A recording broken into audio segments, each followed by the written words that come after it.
Hello everyone, and welcome back to a new video. In this video, I'm going to show you guys how you can add a login page on your website. So if you guys want to learn how to do it, just follow the steps that I'm going to show you. As you can see guys, I am right now on Wix.com, and this is how the homepage looks like. So right here in the top, you're going to find the option to create a new folder, and right next to it, you're going to find the option to create a new site.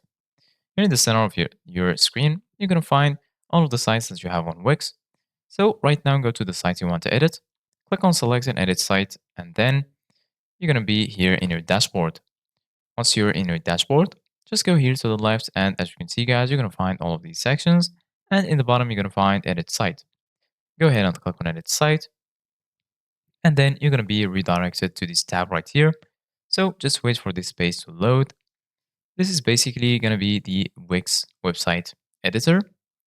Once the page is loaded, this is how it will look like. So if you go here to the left, you're going to find all of these tools that will help you to design and customize your site. So right now, go to the first option, which is add element.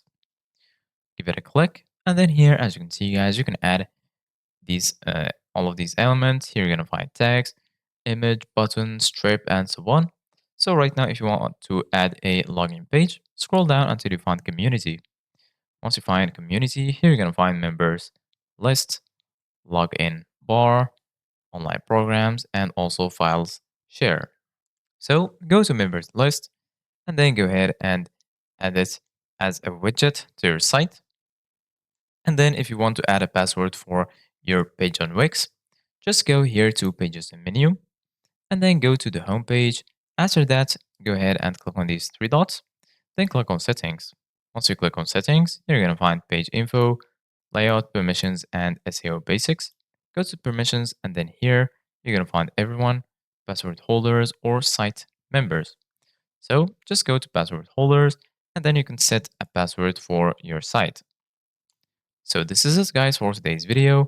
Thank you guys for watching. See you guys in the next video.